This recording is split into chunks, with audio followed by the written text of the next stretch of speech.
This is episode 153 of Zen and the Art of Real Estate Investing with my guest, Zachary Gray.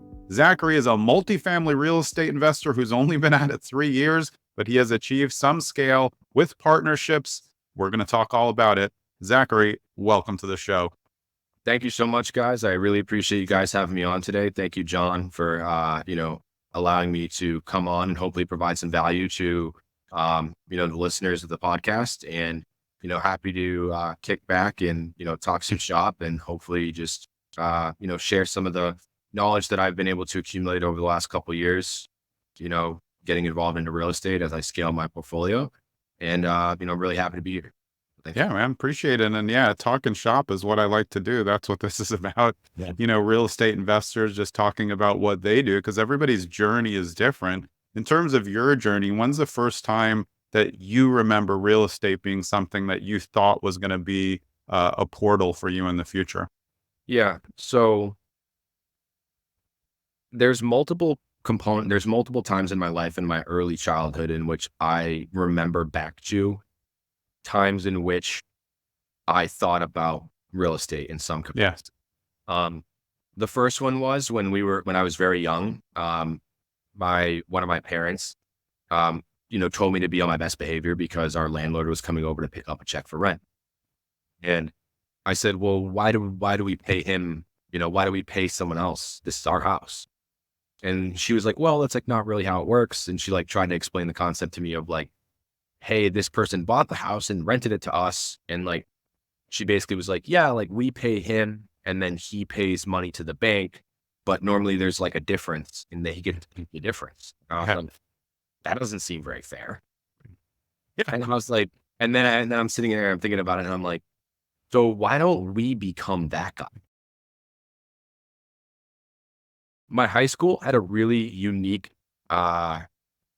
education program in which if you had a concept or topic that you were passionate about, you had the ability to seek out through an online virtual learning program to take a class in that sector. And they had a massive array of topics. I actually, during high school, I chose to take a real estate-based investing course on an online platform in my high school as an elective. Yeah. I learned a decent amount there, and it sort of kind of fostered me having some interest. Yeah. And then during my early adolescence, late adolescence, early adulthood, I don't think it was very much of a priority for me, but I think it was something I was sort of always interested in. And I think the time in which I ended up taking the leap was a time in which I was aiming to actually, as a means of reducing my biggest expense during a time that was extremely unpredictable, COVID-19. Yeah. My means of generating income, at the time I was working as a personal trainer at a luxury high-end training facility. And my means of generating income was completely obliterated. And I viewed it as I had a college degree in a different sector in finance. Sort of a conversation for a different day. But ultimately, I could opt to fall back on that degree. But I think one of the biggest things that I started to become aware of was how can I mitigate my biggest expense per month during this sort of unpredictable time. And I think that's when I turned to house hacking and real estate. And sort of that was how I ended up getting into real estate for the first time. Yeah. Did you find bigger pockets, or did you find local meetups to get started when you finally said wait a minute, this is now all the stuff that I remember from being younger, now it's time to put it into play? So I ended up finding bigger pockets. And I actually stumbled across bigger pockets in a means to try to improve my own financial literacy. And I think that there's kind of a couple elements that kind of came into play here. I think that one of them was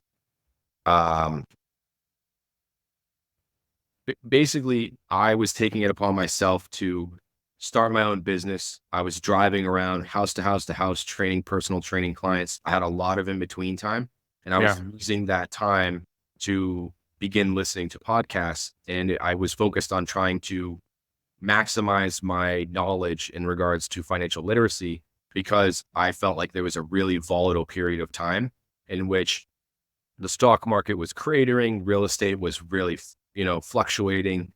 There was not a lot of certainty in the world. And, you know, during my time in my early professional life, I spent, I was a very frugal person, and my objective was to bolster my savings and stock money away for kind of like a world ending moment or Yeah. some sort of, very dramatic event. And this was it. So as you started, what was the first property that you ended up getting? I think that will really get us into the journey because it's been quick for you. Sure. My now wife and I, she was my fiance at the time. We originally bought a townhouse in a central Massachusetts town called Maynard. Hmm. We bought the townhouse for roughly 240 grand.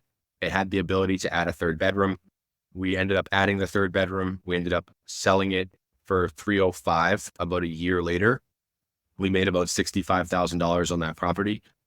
We rolled the gains of that, and I put an additional $40,000 down to secure a duplex in another central Massachusetts town called Marlborough. Yeah. The duplex was listed as a 5-2. It was a 2 unit, 3 bed and a 2 bed. But when I showed up to the property, there was actually 7 bedrooms. There was a Mm. 3 bed and a 4 bed. So I don't know why it was mislisted. I do think it could potentially have to do with slanted roof ceilings in the Yeah. in the third floor. But in addition to that, there was also an ability in the 3 bed for me to add a fourth bedroom. So I was able to actually turn what was listed as a 5-2 into an 8-2. And That's huge. I did that in the first year of ownership. I acquired the property for 510,000, and I actually requested in my offer to have the property delivered vacant, which the seller was agreeable to doing. Yeah. And then I was able to reno one of the units. I rented the unit out, covered my mortgage, and then lived there for free. At this stage in the game, I have probably put about $40,000 into the building, so I'm probably all in for 550. My pity on principal, interest, tax, and insurance on the property is roughly about $2,500. Wow. And the 2 units, I have, my interest rate's probably in the threes. The two units rent for a combined $7,100.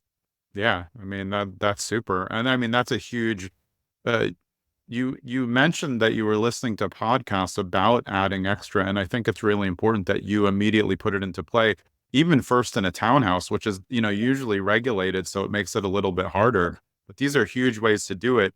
I do I do think people should take caution with it, but know about it because I've just seen too many people say, "Hey, I'm just going to get a one family and turn it into a two family." And you're like, "Well, it's not that easy." Bedrooms, if they're space, can be easy if you do it correctly, permitted, and make sure that it's okay in advance. You saw that there were already bedrooms in this multi, which is common with these attic or basement units that make it available. But that's a huge windfall to just kind of know that and do it right away. Yeah, I would say over half my portfolio, I would say that we have added bedrooms to the units in order to optimize the financial performance of the. I do get worried for people who leverage their entire equity if they don't know what they're doing, because then they could put it into something bad. But I think people forget when you take a HELOC, you can use the money for whatever you want.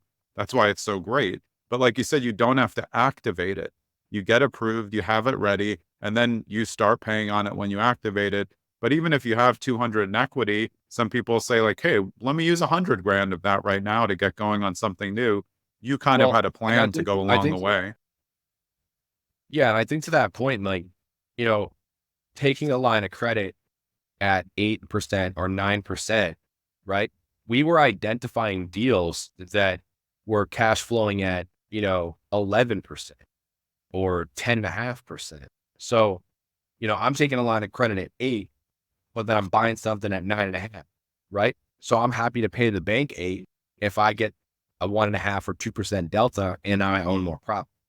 Yeah. If I take a 9% line of credit and I'm buying something at 11%, 11.5% cash on cash, Well, now I'm taking a 2.5% delta in my pocket and I'm paying the bank 9.